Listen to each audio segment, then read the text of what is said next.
Oh, we're live straight away. Okay. I don't know where the banners are. Oh well, it's okay. Welcome to Mirador Television.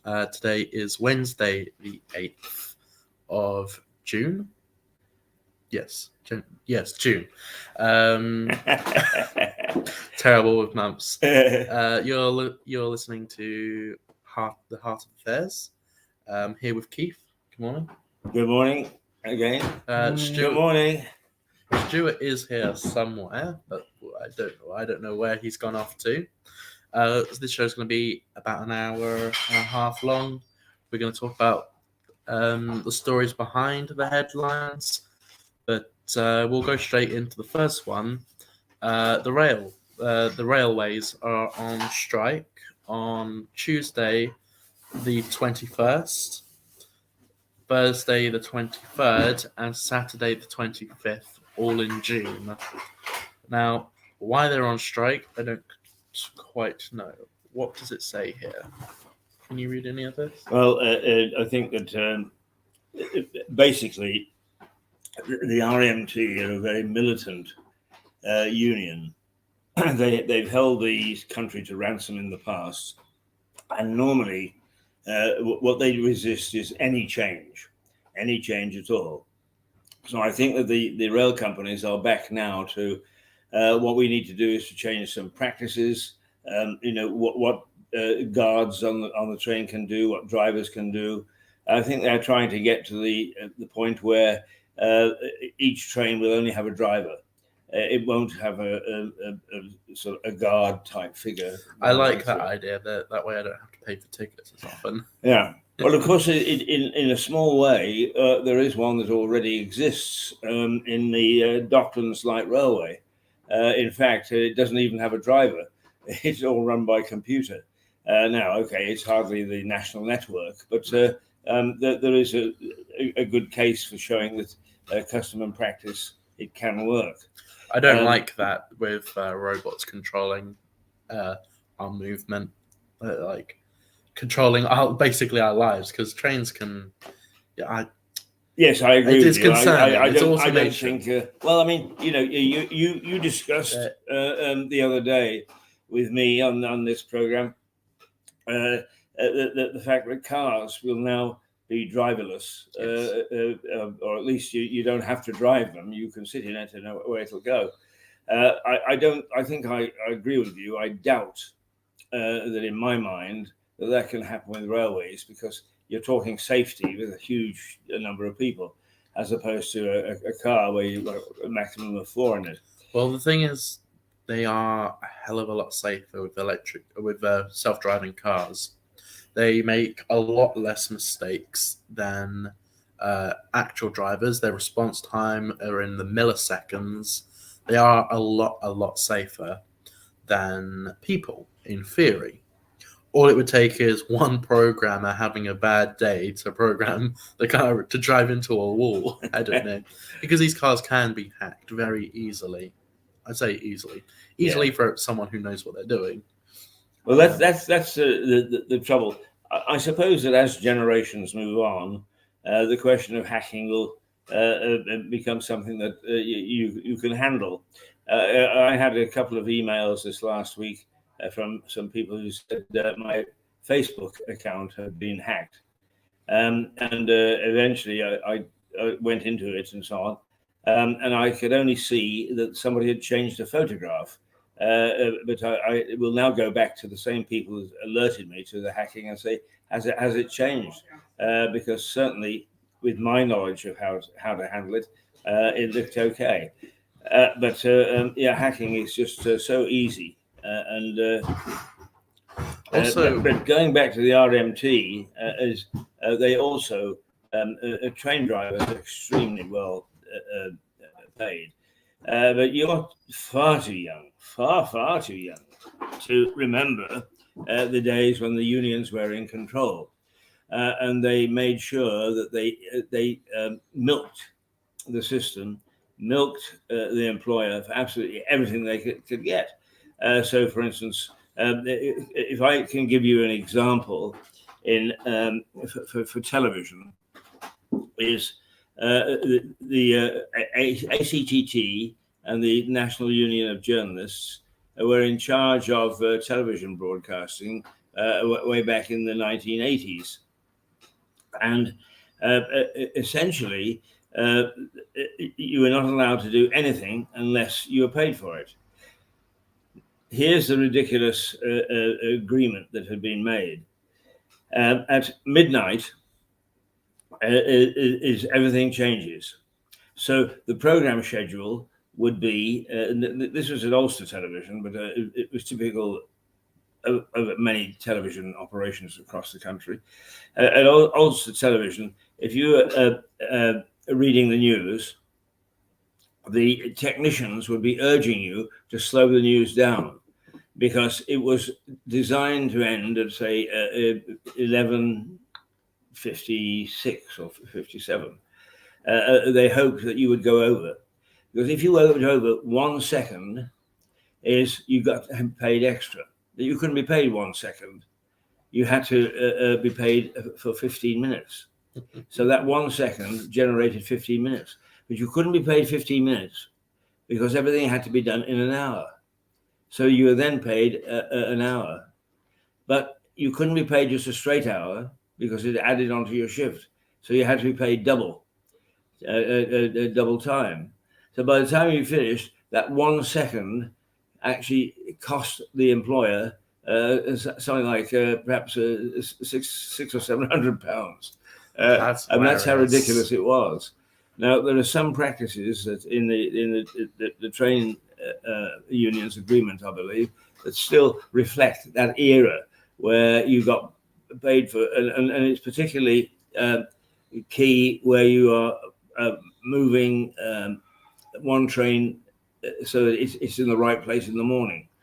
In other words, the service stops at Hastings, but that train has got to be in Portsmouth the next morning. So somebody's got to move that train. Who moves it? What is he paid? And so on and so forth. So it's those sort of issues, I think, that they will be fighting on. But generally speaking, is the RMT are just so implacable that they literally fight to the very last moment to get everything that they want, and the negotiations are quite often not flexible. So you've got a really contentious issue, and they've got a wonderful thing. Their members all out, don't go to work. The big problem with the really big hard left unions is you don't have an option. You can't go to work.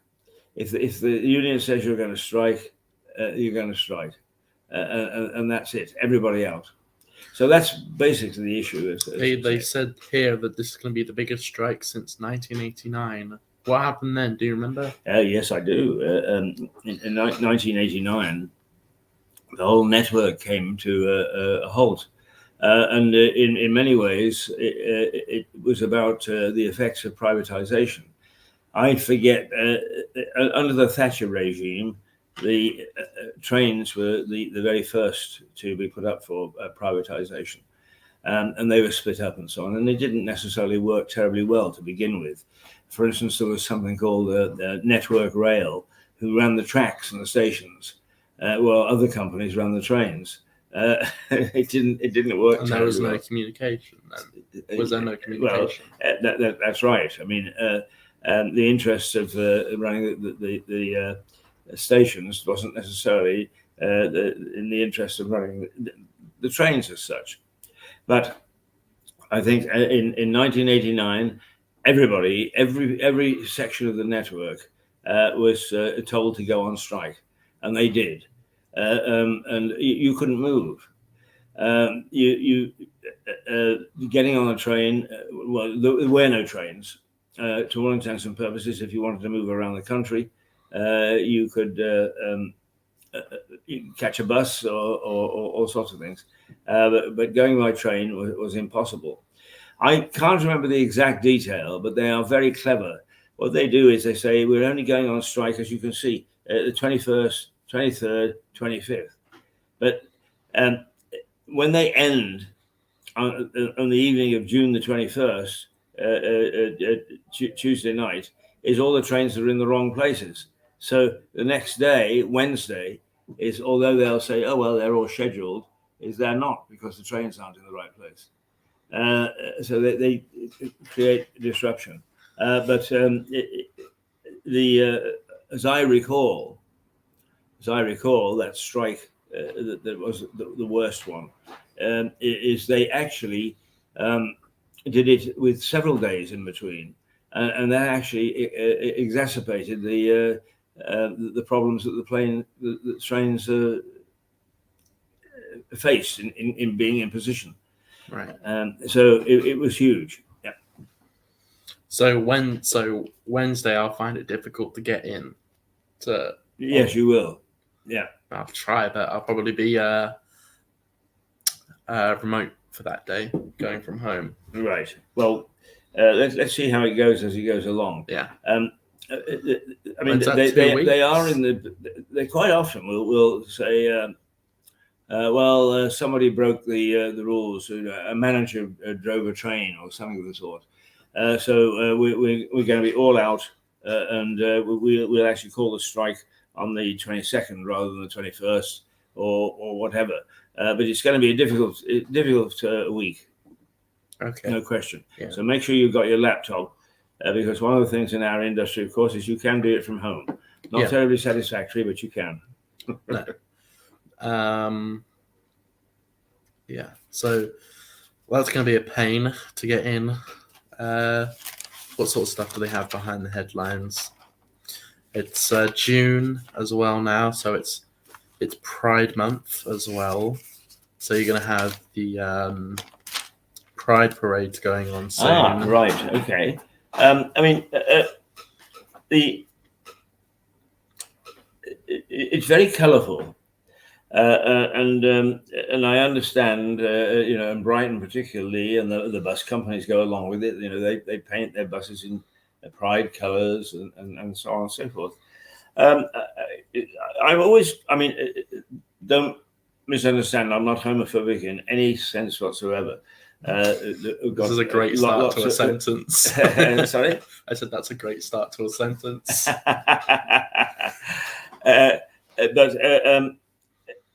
one of the things that bother me a little bit is that the Pride organisation demand that we treat them with special.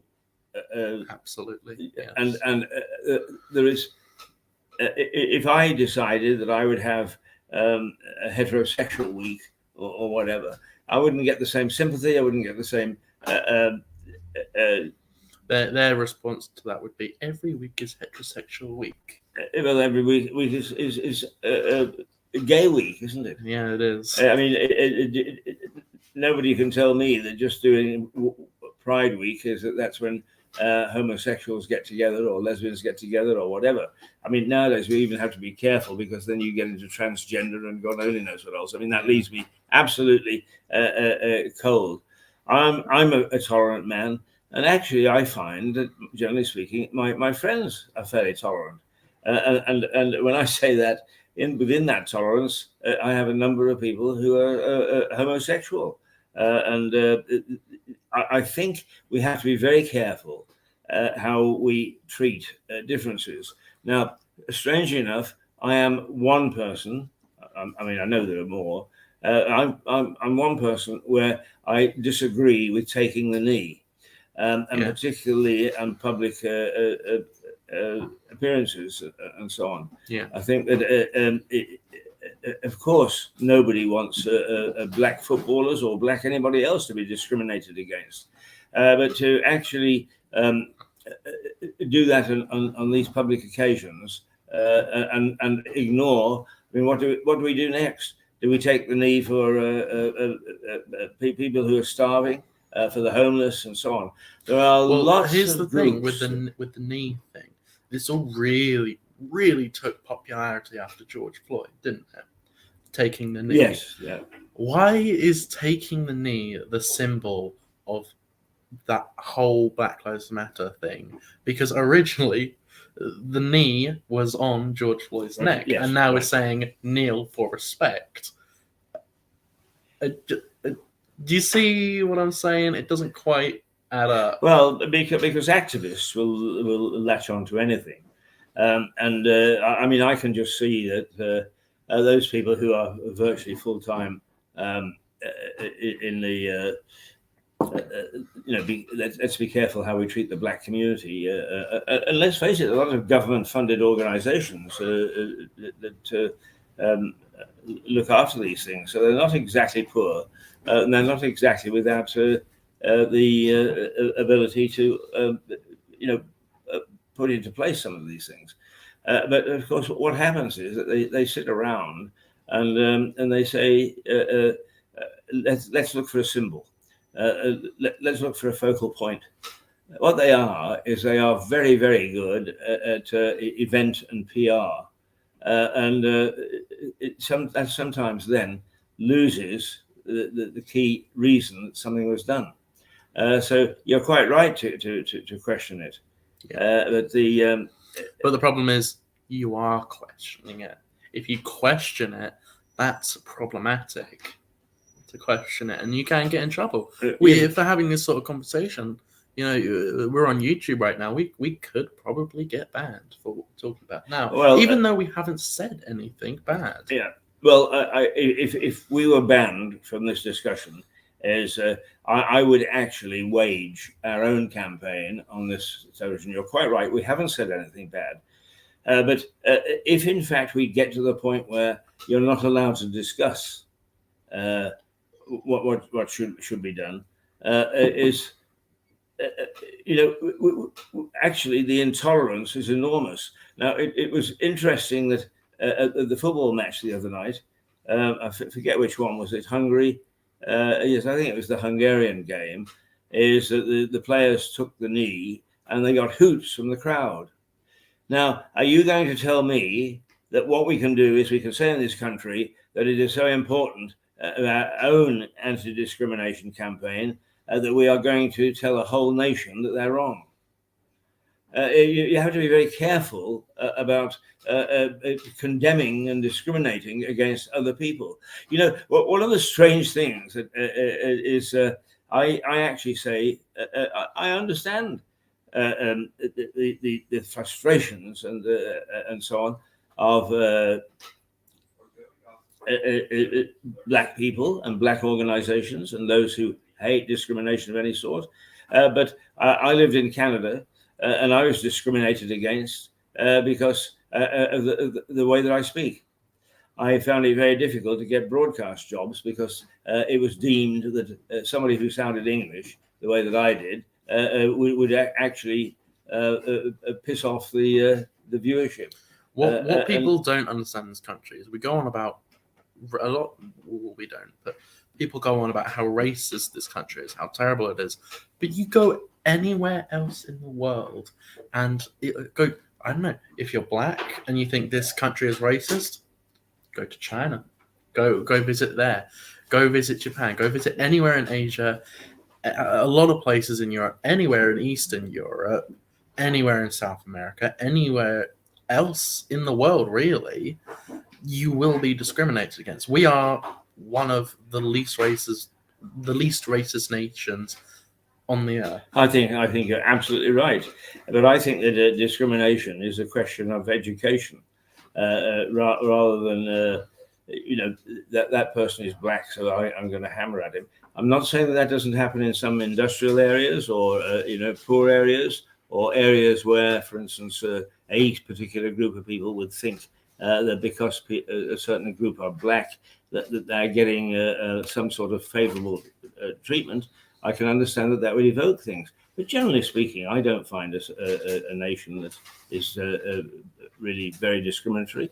No, not at all. It's the same. It's the same with gay people. It's like, okay, you think this country is homophobic? You think this country is bad? You think this country is homophobic? Go to an Islamic country. Go to the Middle East. Oh yeah. Don't go near rooftops. But if you go there, you'll be shown them.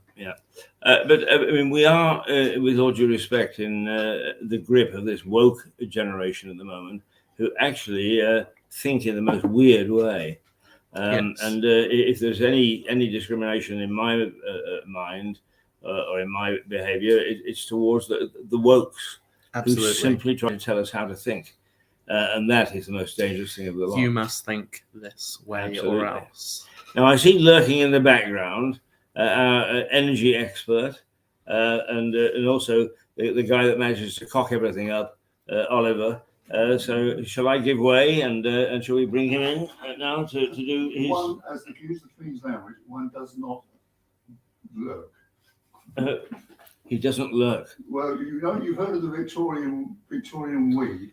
We are not amused. Yes. Well, the Queen has always used it for 1-1. And when Princess Anne was getting married, the Reverend said, "Do you take this man to be your lawful wedded husband?"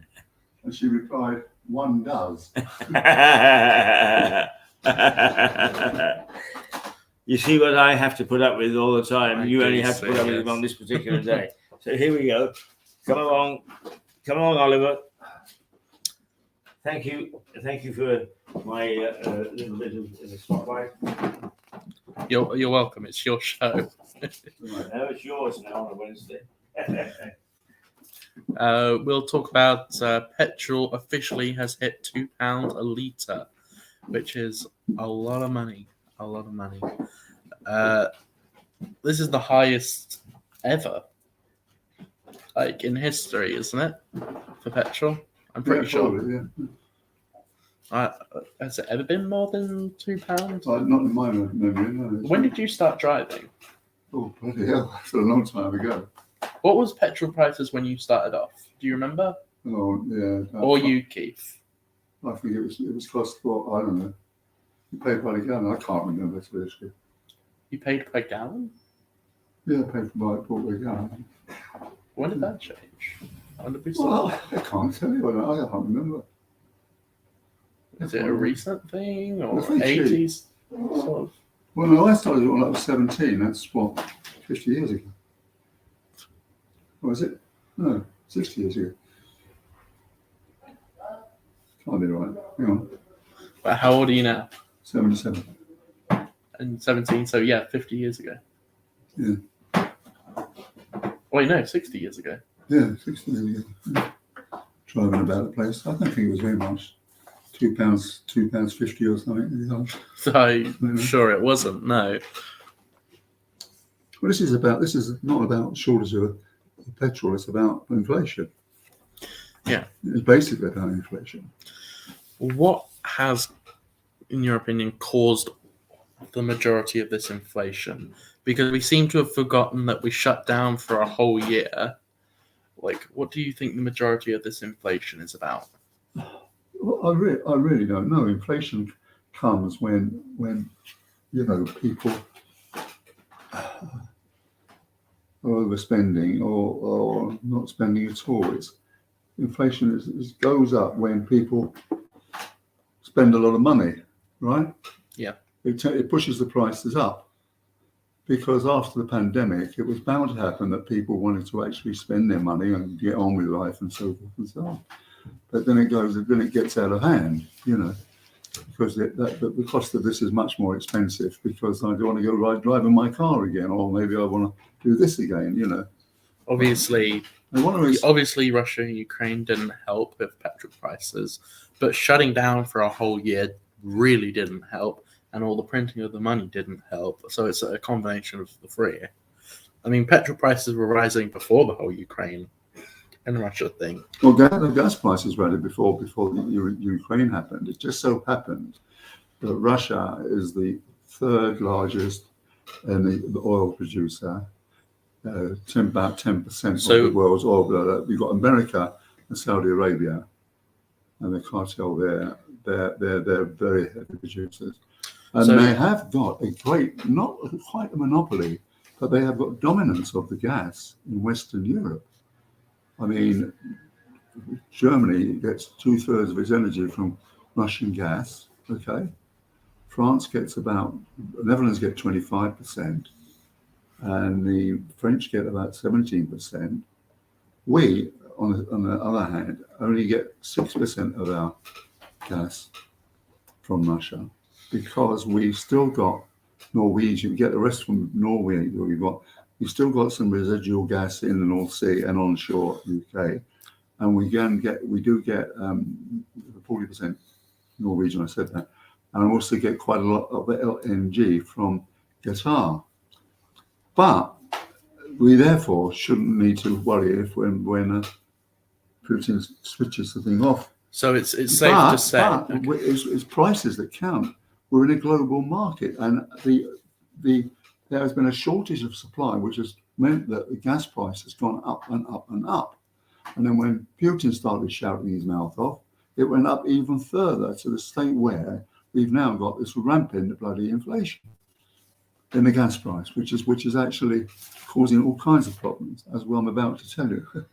Well, I was going to say, oh yeah.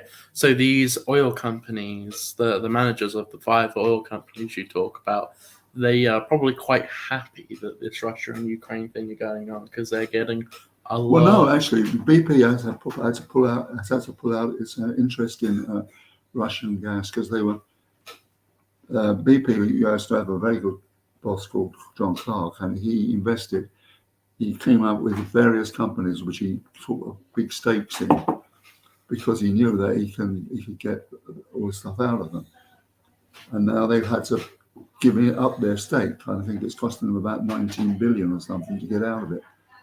And then there's Gazprom, which is a Russian one, and they, because of what they're doing about the mafiosi, and getting rid of them, or making them get rid of their interests. And they've lost. And I think Shell has also pulled out of Russia because of the embargoes and anyway. Do you want to do Energy Matters now, or is it a separate show? No, we'll do it separately. Show. Do it now. Do it now. Yeah. Are you reading from a script? Yes, I am. Are you sure you don't want to? Can I have a look? What, is this just this one page? No, it's 2 pages, 3 pages. 1, 2, 3. Trouble is, I can't. 4. 4. Oh. I need a bit more light on the subject. We haven't got the light. Well, this seems okay. All right. Okay. I can't read it. See. I think we should do Energy Matters as a separate show. How long do you have? Well, how long does it take? I mean, well, I've got to be home by 12 o'clock anyway. So.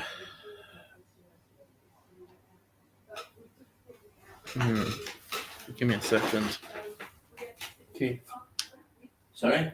Keith, are you happy for Stuart to do Energy Matters during this show, or is it a separate show? Yeah, you can do it within the show. Yeah, okay, all right. Just wanted to make sure with you. Okay. Yeah, go ahead. But I can't read it very well. Let me... Will they give me a bit more light? No. Let me turn the lights on.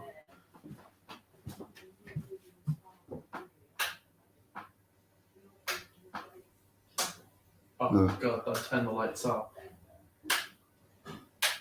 What's the bother? I can't read it for the light. The lights aren't strong enough for him to read. I don't think you can get it any stronger. Careful, the wire. Can I suggest that now what we do is discuss the thing generally and then have Stuart do this specific item as an addition after we've ended this morning's show?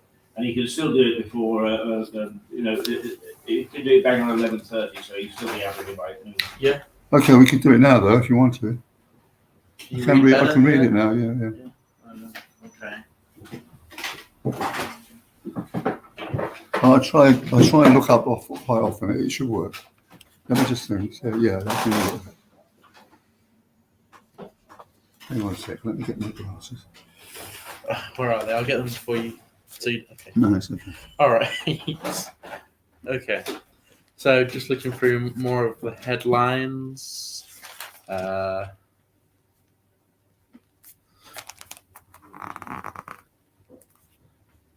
Okay.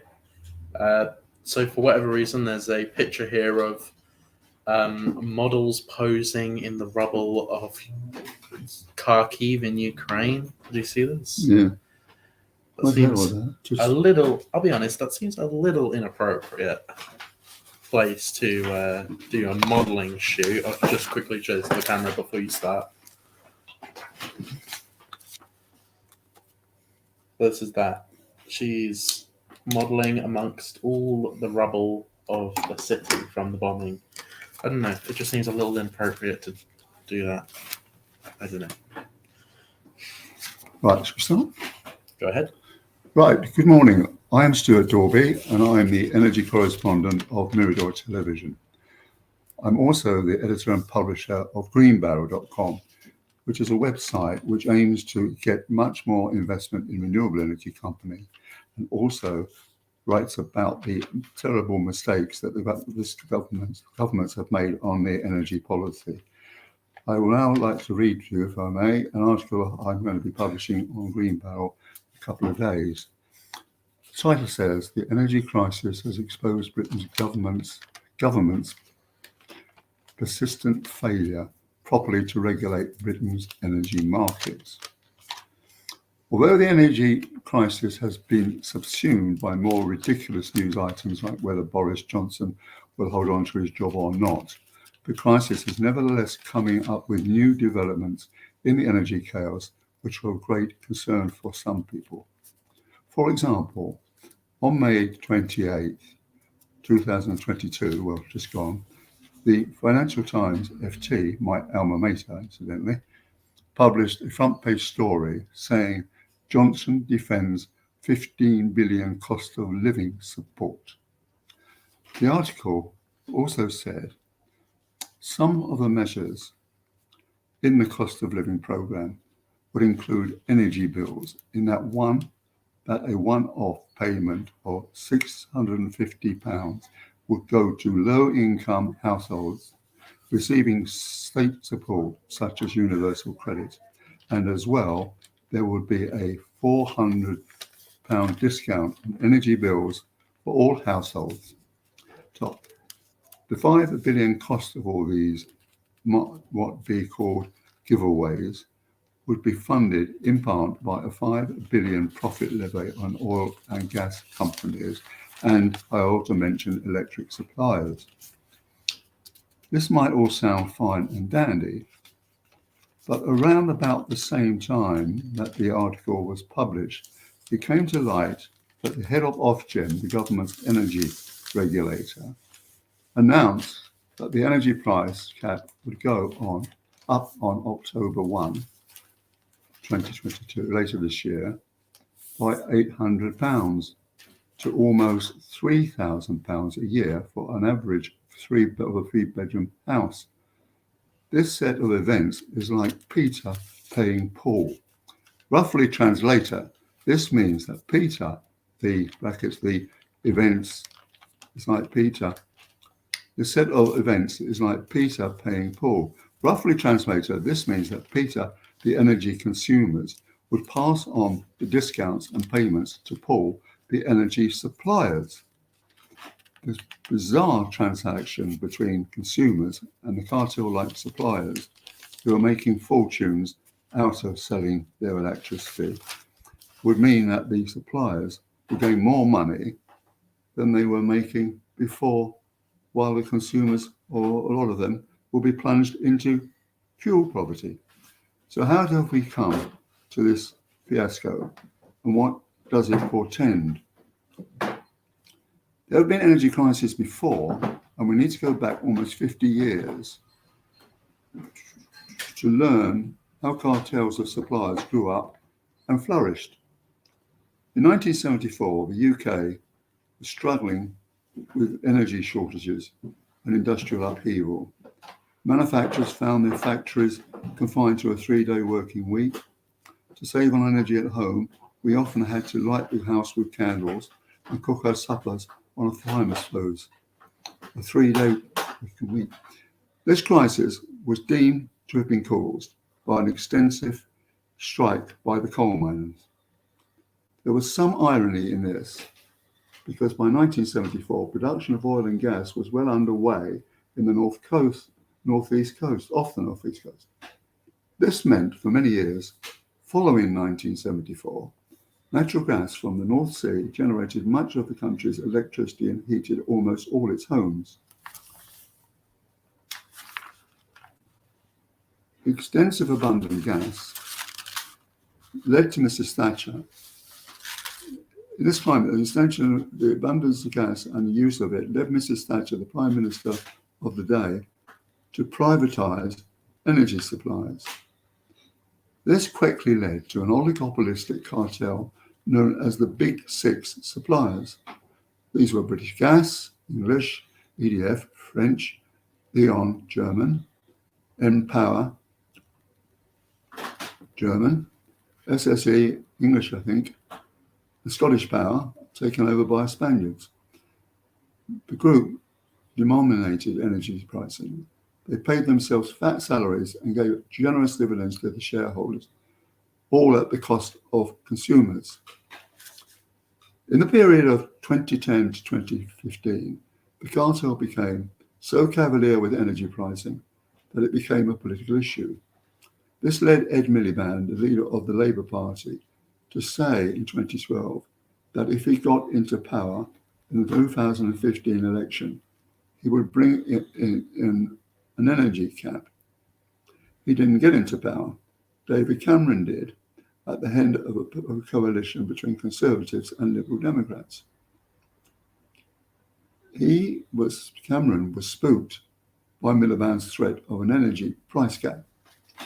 He therefore asked the Competition and Mergers Authority, CMA, to look at whether the Big Six companies were taking money from consumers by blatant overpricing and poor service, as many other voters believed. The CMA took a long time to report on, but in early 2016, they found that consumers were indeed being overcharged to the tune of £1.4 billion a year. The CMM's main recommendation, though, was that consumers shop around and switch to new, cheaper suppliers. Mrs. May became Prime Minister, and after David Cameron, on October 2017, she set up the country's first official energy cap. By this time, small energy suppliers did appear, and by 2019, there were 70 of them on the scene, although a lot of them did fade away during 1920. The situation did blur in that year. The Economist magazine called the remaining switchers upstart suppliers. According to The Economist, they were supposed to capture a significant slice of the retail energy market, but unfortunately, they had business models that left them ill-prepared to weather market turbulence. Simply, they could not make the sweetheart deals they had promised to work. Also, some of them paid little attention to the possibility of price hedging.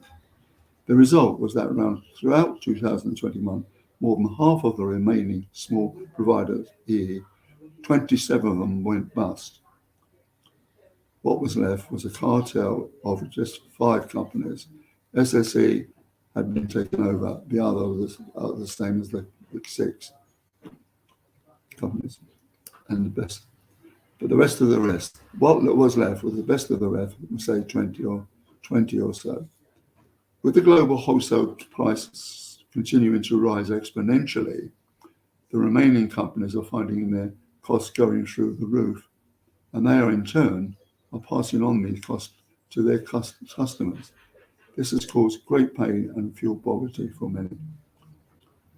In my view, the government paying Peter to pay Paul idea did not portend much joy. As I read it, the poor and vulnerable would get 1,050 this year to get them through the winter, and the more well-off will get around 400 per household, unless they have a second home, and then they will get £800. In both cases, it is just a one-off. What is going to happen to them next year? As I said when I started, the government has just made a complete mess of energy policy. Thank you. All right, is that it? Yeah. Well done. Yeah. All right, so I've been. Let me move in. That's good. That's a lot better reading than last time you did it, because last time you read off a script. No, it didn't go so well, but that was pretty good. I was just looking at some headlines here. Max, move into the shot. Oh, am I not in fully? Sorry. Let me.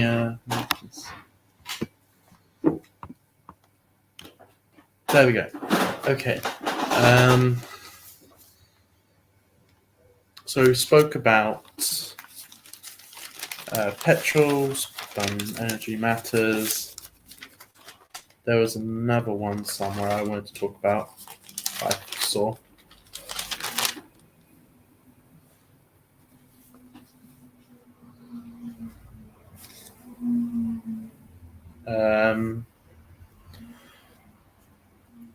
Cinema chain axes film about Muhammad's daughter after demonstrations.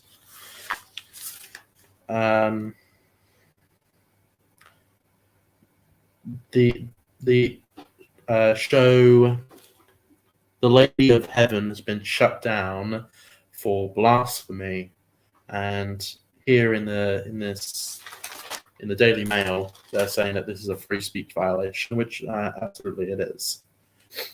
But I'm trying to find. Hang on.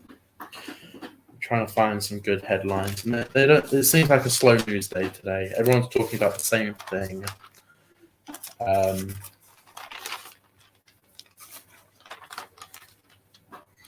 Okay. So yeah, we'll talk about this. Do you want to talk about this? House prices have shot up. So they have a map here of where house prices have gone up and by how much, and they have a list of the top 10 biggest rises in house prices. Now, a place that surprises me that has a large increase in house prices is Liverpool, with the biggest increase of 31% house price increase in the last 2 years. I mean, that's a lot of extra money if you own a house. So, I mean, it's probably due to the fact that they were suppressed for so long. I mean, nobody had any monies for so long, and the market never took off before. You can never tell. House prices have always, because we're a small, overcrowded island, and there are not enough houses on it, basically.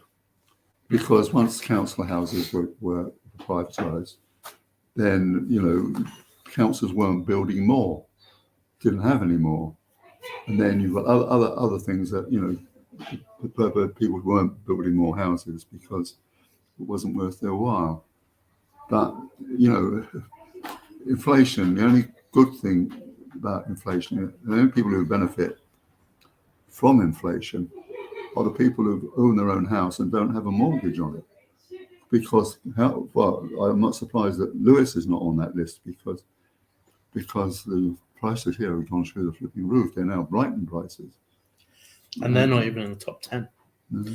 But one place that really surprised me, at number 3, this place has gone up by 28% in house prices, and it's Burnley. Do you know anything? You know Burnley? I've been there. Yeah, it's not exactly. I wouldn't want to go back. No, not particularly. It's a very poor area, but the house prices still have gone up by 28%.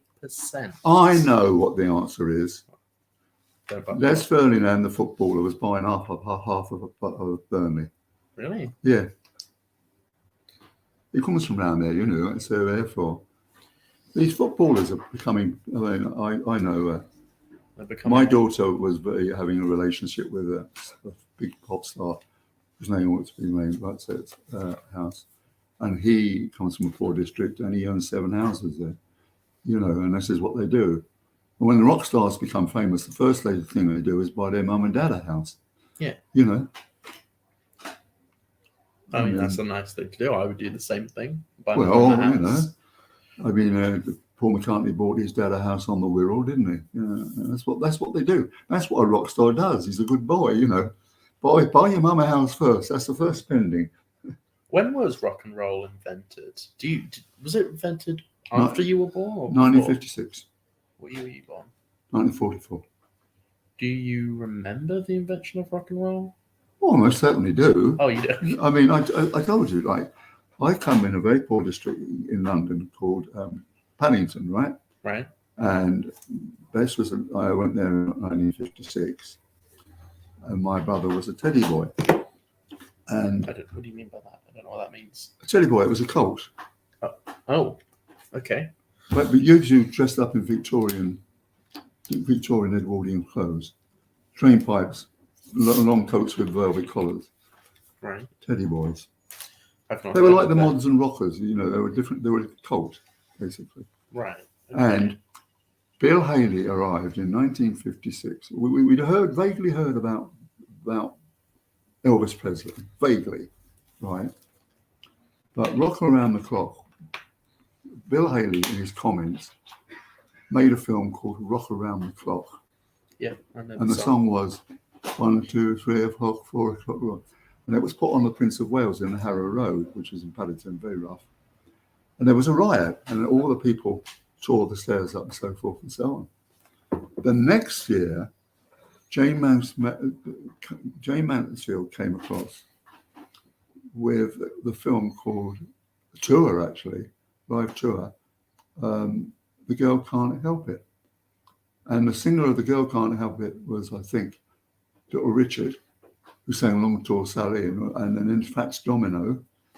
And then all of a sudden we had Gene Vincent and God knows who else. And as a kid, that really what started, because the Rolling Stones and took a lot of their stuff from blues, from blues and they Muddy Waters and all these people, who used to be able to sort of music type thing.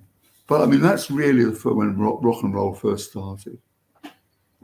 Mm. And then it gave away to people like Stones. First, there was a passage when we had Cliff Richard and Marty Wilde, or there was a Larry Parnes, the promoter. He gave all these guys. I mean, Cliff Richard's name was really Harry Webb.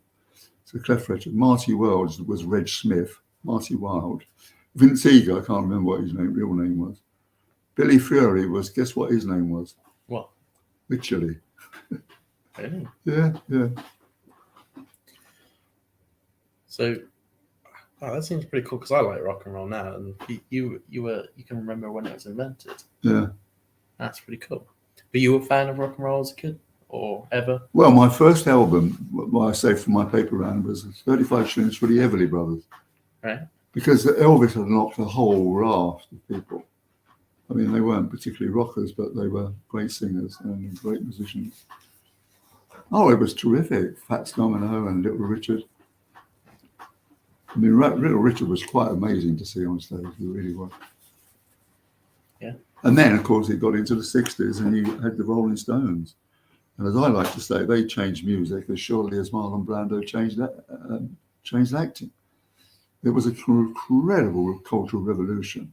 All these bands, all these young, poor northern kids, and it led to all kinds of things. It led to sort of old Ehonians walking down Chelsea High Street, growing their hair long, trying to look like the Rolling Stones. It was really quite amazing.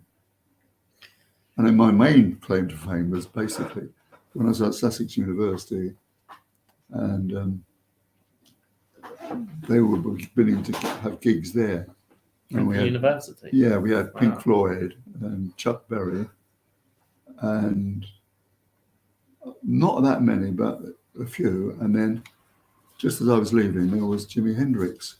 And I made friends with one of the vice chancellors years ago, and we got talking. Michael Farthing, he was called. And I said, well, I didn't get a very good degree, Michael. But I did book Jimi Hendrix to play for 150 quid. He said, that is a real achievement. But I can remember he came back into town, Brighton with us, and Tony Fennick had a nice place. Who? Jimi Hendrix. Yeah. Wow. It's absolutely stunning. You need holding up, But he played all right. It was just good. Ah. And you were also saying the other week that you knew John DeLorean. Oh yeah. That was you. So you've met him. Yes. I was a Financial Times correspondent in Belfast. Wow. And we had to write about the bugger. Oh, he was quite, amiable and willing to talk to us. What was he like? Was he nice? Well, he had the air of a bit of a trickster, but yeah, he thought he was a bit of a rogue, but yeah. But the point is, he did bring a lot of jobs to Northern Ireland, which is what they needed, and it really worked for him. Because I love DeLorean. That's such a cool car company. But anyway, back to house prices. What I'm also surprised by is Crawley. Crawley, in the last 2 years, house prices are up 12% in 2 years. In Crawley, who the hell? I mean, I'll just say it. Who wants to buy a house in Crawley? Well, because it is a whole industry. It's close to Gatwick, for God's sake. Oh yeah. So a lot of people move there, right? Yeah. And they need housing. Crawley and Hawley. All the people who worked at the airport probably lived in Crawley, or a lot of them did. Yeah. And there was a whole new community developed. I don't know, there were pilots and things, but hostesses maybe, and people who maintain the aircraft. That's what you got to remember, that when you say these house prices have gone up, you've got to remember that some of these towns are created, like new towns were created, and they needed property, they needed houses because people needed somewhere to live. Crawley doesn't surprise me, actually. Well, Slough is only, in the last 2 years, only up 4%, which also doesn't surprise me because no one is aiming to buy a house in Slough, I don't think. I don't think there is exactly a popular destination to raise a family, do you? No, I don't. But it says here, detached houses are up 24%, semi-detached houses are up 22%, terraced houses are up 21%, and flats are up 9%. So, yeah, I mean, flats haven't gone up a whole lot, but houses, yeah, it's getting expensive. I don't think I'm going to be able to buy a house, I think it's going to be very, very difficult for me to do so. It is very difficult. This is what I've talked about this an awful lot, that I was a baby boomer and it was a golden era. We could save the money for a mortgage because there was full employment, and we got free education, and then we had triple lock pension. And therefore, what made your generation so good? What was it that made it the golden era? Because we were escaping from the Second World War. I mean, growing up in London in the 50s was a very great experience. And suddenly, because as Mike Bennett said, you've never had it so good, the Prime Minister today, the fact is that there was money, right? Yes. And so people could buy a car and drive off to Spain for their holidays. Or they could take airplane flights to go to Greece or something like that. And then people could spend their money on records and going places and doing all kinds of things.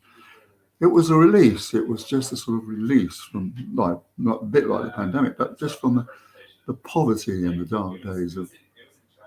It was great. There was nothing for young people to do in the 50s. You listened to Radio Luxembourg, but the signal wasn't very good. And you didn't really have much money to buy clothes or records or anything, but eventually that came round as the country did get much more prosperous because, it needed to, basically. Yeah, I'm just trying to find the quote somewhere. I can't find it. I'll try quote it myself, but it's hard times create strong men, strong men create good times create weak men create hard times. So we're going in a constant circle all the time. So the hard times were World War II. They created the strong men, which was your generation, which created the good times, which created the weak men. The weak men created the bad times, which is our generation. Well, But the bad times will once again create strong men. No. You see, the thing about it is that young people are finding it very difficult to get on the mortgage ladder because even if you've got my daughter, my middle daughter, got an MSc with credit in environmental sciences, but any job she got paid her peanuts. My youngest daughter is a care worker in Brighton, and she gets paid peanuts. How can she save up for? So in our case, my wife and I were able to help out, and they've all got houses now. My three daughters.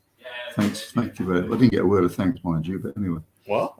My three daughters have got houses of their own with no mortgages on. That's because of the bank of mum and dad. Or now my wife died, so bank of dad. Everybody, all my friends says you must be out of your mind. You could have made a fortune out of renting that house in London. I said, look, my take on it is this. I've always made enough money to do exactly what I want and go exactly where I want. Why shouldn't I give it to them now so that they can avoid a huge inheritance tax when I pass on? How much is inheritance tax? I can't remember. I think the threshold. Why don't you Google what is the threshold for inheritance tax?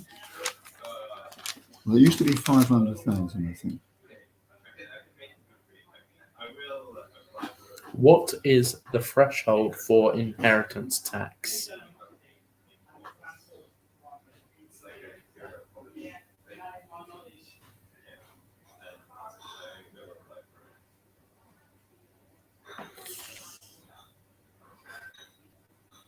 I suppose, yeah.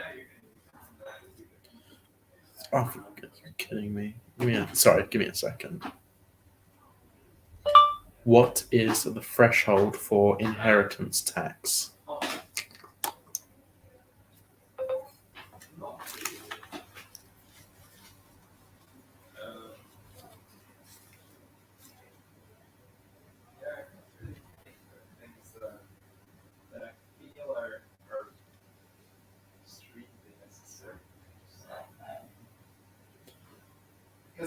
It will not tell me.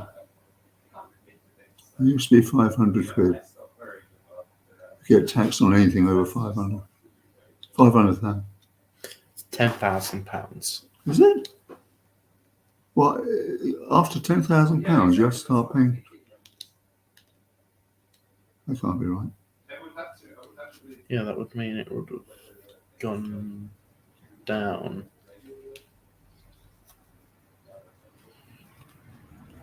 Maybe they have a graph on images.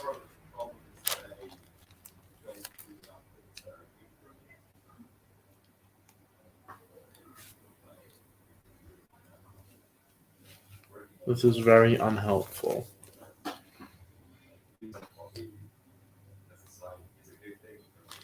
I can't. There's nothing. It's being very unhelpful. But anyway, inheritance tax shouldn't be a thing in the first place. Tax really shouldn't be a thing in the first place anyway, in my opinion. I don't like any of it. But yeah, so what I was saying about strong men create hard times and whatnot, I've got the exact quote here. So I'll show it to the camera in a second. Hard times create strong men. Strong men create good times. Good times create weak men. Weak men create hard times. Do you think that has truth to it? Yeah. Hopefully this. Let me turn the brightness down so it gets rid of some glare. I don't know if you can see that. No, you can't. Anyway, I think that's a good quote. And I think right now we are coming out of the weak times and going into the hard times. So we'll have to see from here what happens. How bad do you think that all this could get? Well, I think it's going to be like in the 2008, isn't it? Stagflation, I think it's going to go. going to be a little bit worse than that. Stagflation is no growth and inflation. Yeah. I think it probably will be worse than that, actually, when you think about it. I mean, if it gets to 10%, that's very serious. That means you end up like Germany during the wars, the Weimar Republic. The money just becomes worthless. You can't. At what percent does it become worthless? Well, I don't know. Because I know Uganda at one point had like billion-dollar notes and whatnot, which was ridiculous. But when you're in wars, for example, right? And I was in Cambodia, the real, as the war started, was 7 reals to the dollar. Yeah, as the war continued on, it went up to 16,000 reals for $1. That meant you had to take a bag out to buy a cup of coffee. What was it? What's a real? Real is a local currency. Local currency to where? Cambodia. Oh, okay. Real, RIEL. So what it does is that is mad inflation, right?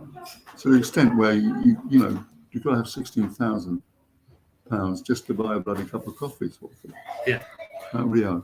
But that 16,000 would have. I don't know. I'm not sure how bad it's going to get, but I think it's going to be worse than we've ever seen in our lifetimes. I think it could get close to the 1920s. Do you think? Oh, I don't know. I really don't. I wouldn't have thought so. I wouldn't have thought so a year ago, but now I'm really starting to think. I don't know. But you see, there are people like we talked about fuel poverty there. They simply can't afford £200,000 per year. I mean, it's people, as they say, people who don't starve to death will die of freeze to death. Yeah, I know that's an issue in places like Scotland, where the homeless people freeze to death in the streets, and that has been a problem in Brighton as well. Has it? Yeah, homeless people do freeze to death in the winter. Lots of people. But in Scotland, it's especially bad. If you're homeless in Scotland, it's a death sentence. But what about in Brighton? There's lots of homeless there, aren't there? Pardon? There's lots of homeless in Brighton. Oh my God, it's gone up an incredible amount. Like, the homeless problem is so much worse than it was. I mean, I can remember for 5 years ago in Brighton, because I go to Brighton fairly often and always have done. It was a cheap day out, basically. Yeah. And you would see a homeless person every now and then, but there's just like hordes and hordes of homeless people and tents everywhere. It's really starting to get bad. There's homeless people outside my college as well, I've seen, who like sit on the wall and stuff. And at Clock Tower, the seating area at Clock Tower, that's where they all hang out. Really? Like 10, 15, 20 of them will all sit there, and there'll be needles around the place. I'm like, are you kidding me? I can't count how many needles I've seen in Brighton just walking around. It's really getting bad. It's really getting bad. Well, Brighton has always been a magnet. People up in the north think it's much more sunny down in and that kind of thing. And that was it. And then when Thatcher actually did something about the households, people just couldn't get homes, and she made people on the dole. One of the things about the homeless crisis, people say, just give. Say there's 100,000 homeless people. Yeah. There's 200,000 empty homes in this country. That's an example. How many? 200,000 empty homes and 100,000 homeless people. That's an example. That's not correct. No, it's not correct, because you think about in Cornwall, 40% of the houses are second homes. Yeah. In places like Southwark, they're second homes. Okay, what I'm saying is, I know that's not true. I'm just saying that as an example. But people, for whatever reason, say that we should just give the homeless people houses and that we wouldn't have a homeless problem anymore. It's just common sense. Well, actually, as a matter of fact, when I was doing mentoring at Sussex University, one of the people I was talking to there, she said that she was dealing in homelessness. She said it's not homelessness, it's that the people who are homeless haven't got the mental strength to run a home. Yes. They don't know how to run a home. They can't do it. And that's why we And- can't just give homeless people a home. That is the main But also, reason. Max, there are lots of empty houses for various reasons. Like I used to, when I at my house in London, used to walk past Grenville Tower, and when it went up, I found out that North Kensington Borough had 1,564 empty houses. A lot of those were owned by rock stars, but the rest were owned by guess who? Russian mafia. Yeah, they own almost all of St John's Wood now. They own a big chunk of Kensington, South Kensington, and a big chunk of North Kensington. And so that is a good news, getting rid of them. But the people in Grenfell Tower are still housed in bloody rather nasty hotels. Where can they, they can't get houses. And they're empty for lots of reasons. Secondly, I mean, Was Grenfell Tower housing estate? No, Yeah. not an estate, but like government. So, council houses. No, I don't think it was. Maybe it was. We're living in London. Yeah, but this question of young people, it is a big problem now. Even if they've got a good job, people are just going to have to club together to buy houses, aren't they? Yeah, I'm looking at house prices, and I don't think I can buy a house in this country. I really don't. If I wanted to Well, no, I'll tell you something. I was going to buy a flat in Dieppe. in where? In Dieppe. What the hell's that? It's just across the road in France. Okay. New Haven, Dieppe. Oh, right, okay. Okay. You can get a very nice flat over there for 40,000 euros. Oh, really? Yeah. Seriously? Yeah. Well, I don't want to live in France exactly, but I certainly can't buy it anywhere here. Well, you can't buy one in Lewis, no, because it's the destination, isn't it? But I mean, I'm sorry, I'm just posting about. I'm very pleased that I've managed to set my. I mean, I didn't get any thanks for it, but Did you? it's a Did good. you not? Huh? Did you not? No. Well, the problem is that dealing with my three daughters is like running a fruit machine. You only get two cherries up at one time because they're all fighting with one another apart from anything else. But I thought, look, I don't care what they think. I just feel this is a good thing to do, and therefore I've got the karma, if you like it. And well, the point is, Max, that as I said, I've always made enough money, and I've got enough money. I own a house down here. Secondly, I've got my third wife, and I'm very much in love with her. And I think, well, that's fine. Why shouldn't they? Why can't I do a good thing for my children, right? Yeah. Whether they say thank you or not. I don't know. There aren't anywhere in the what. I'm really you know what? There is one place in the country that has surprisingly cheap houses, and that's the Isle of Wight. Yes, I know a lot about the Isle of Wight because I've written about it a lot.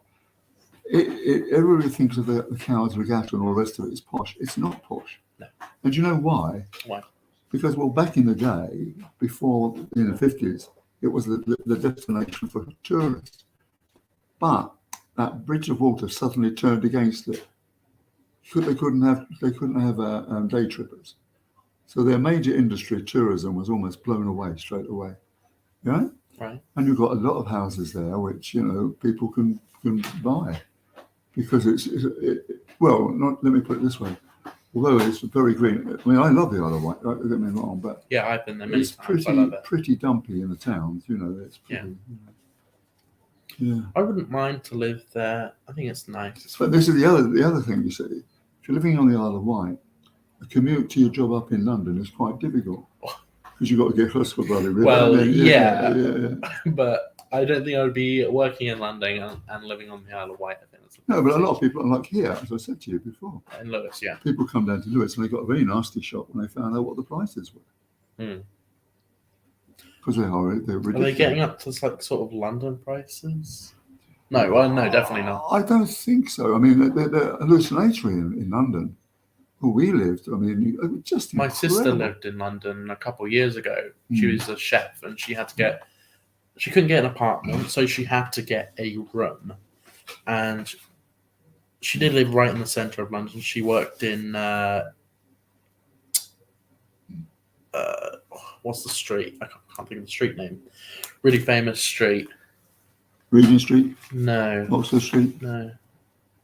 It's the very last one on the Monopoly board. That's all I can remember. I can't remember now. Why have I Oh, I know. Yeah, I know what you mean. Yeah. Oh, the Brill one, isn't it? Yeah. Yeah. Mayfair. Yeah. She used to work in Mayfair, and she had to get a house somewhat nearby. And she had to get a room. It was a room, Mm. and it was shared with like 5 or 6 people. Not the room, but the house. Yeah. Was shared by 5 or 6 people, and she was paying 800. She was paying 800, nearly £900 a month for a room in London. Well, my daughter gets, I think, for our house in East Acton was £700 a month for students. For Got money. students. Huh? For students. Yeah, the Imperial College is there. Right. She went to Imperial College. I gave her the house. Well, not gave her. Did you ever live in London?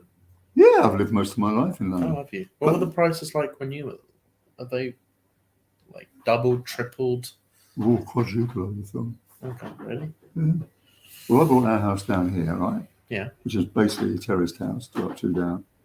1975, bought it for 11 grand. I was with my Vietnam War test. You bought that house for 11 grand? Yeah.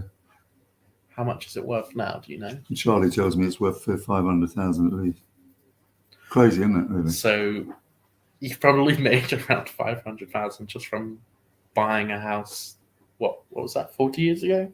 When did you buy it? 1975. Oh, 75. 47. Yeah. But this is what I say when you read these newspapers. So that's not even quadruple. That's like 10 times the price. Quintuple, yeah. Well, yeah. My God. But that's what people say. What do you invest? What do you think? Pensions or property? And everybody says property every time. But the problem with that, you've only got one way out.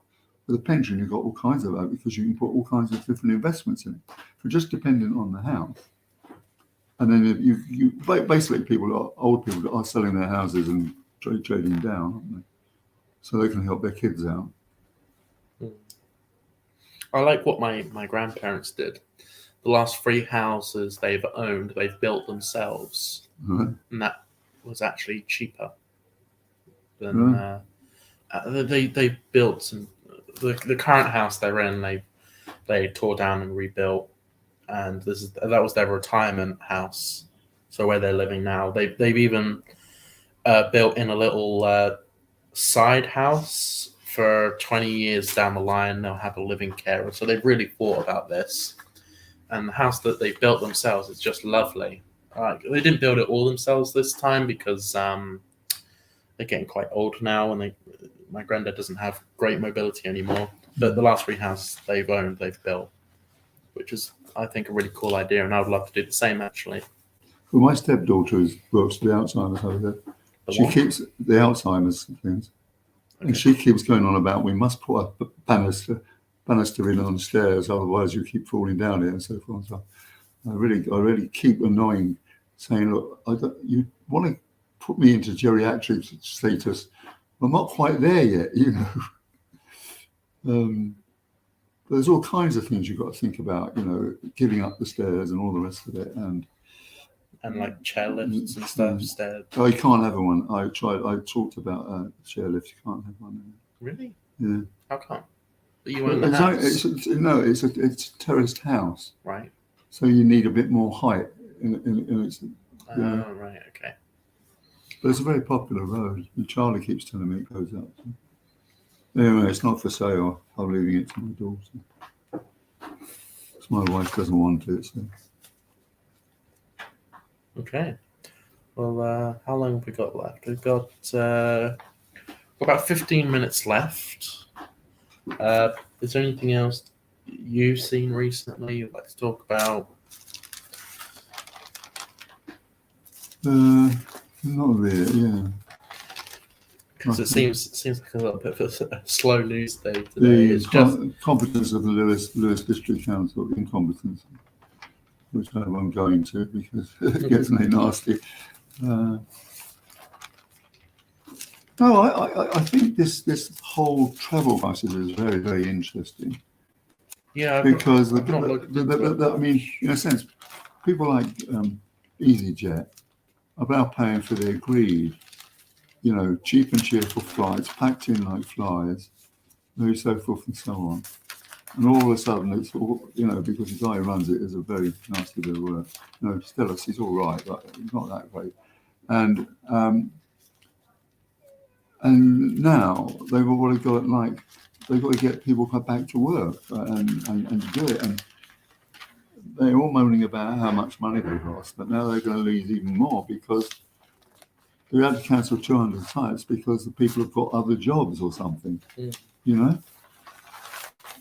And it's really good. I can understand when I was going up to Edinburgh how packed Wight and Gatwick was so far, because people just want to get away after all those years of lockdown, broke down, and God knows what else, don't they?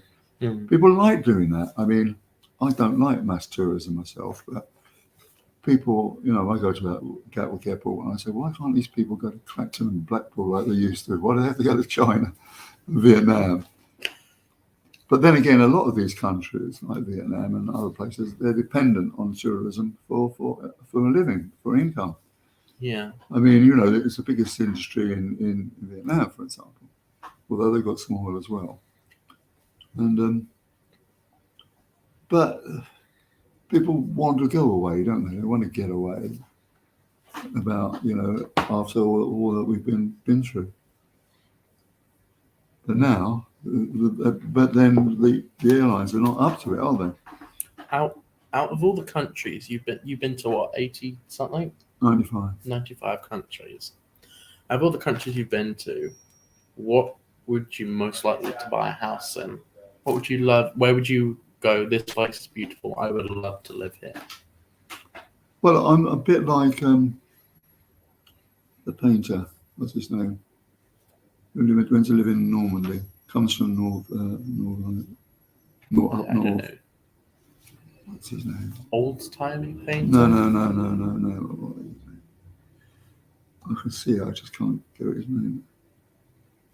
I don't know. I always toyed with the idea of having a house in France. Of all the countries you have been to, what's like the most beautiful scenery-wise? Strangely, most Ireland. Really? Yeah. That does seem strange. Oh no, the west of Ireland. I can remember going to Dingle in the Kerry Peninsula, Kerry, and going round Northern Head and seeing the Blasket Islands. And then I thought, this is the most beautiful thing I've ever seen. It was just amazing. If you went up to Sligo and saw it, it was just incredible. You know, I wouldn't mind is Iceland. Really? Yeah, I wouldn't mind there. But the only problem with that is like seriously, the whole place smells like farts. France? No, farts. Farts? Yeah. What do you mean? Because of the volcano. Oh, I see what you mean. There's a lot of sulfuric acid, and the whole island smells terrible. Yeah. It smells like farts.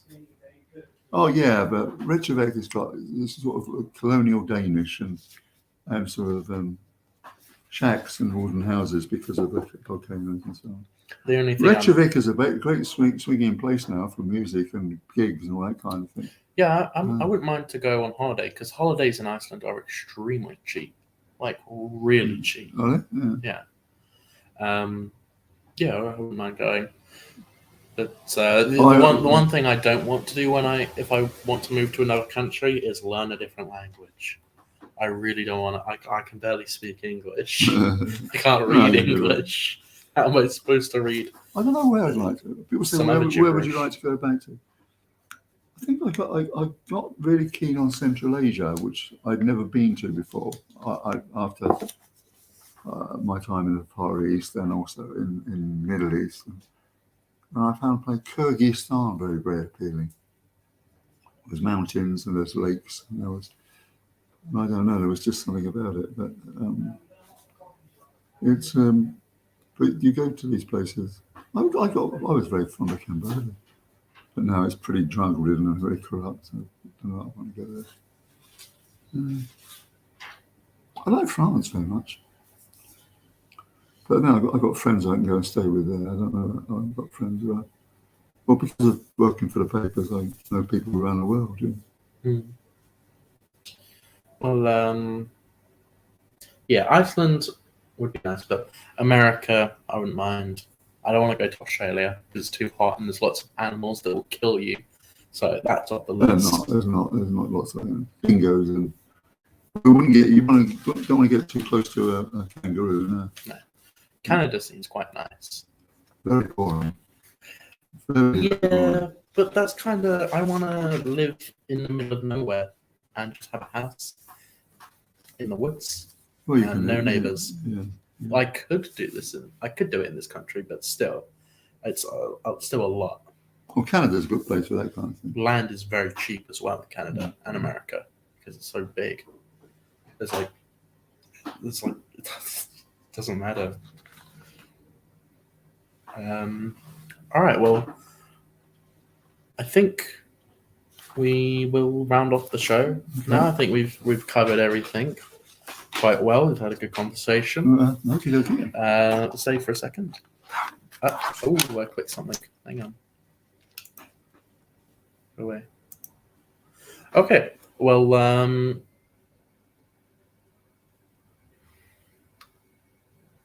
give me a second. Let me find the outro. Okay. Well, thank you very much for watching today. It's been quite nice. Yeah, it's lovely. Yeah, you've been watching Affairs of the Heart. Thanks. Have a good rest of your day.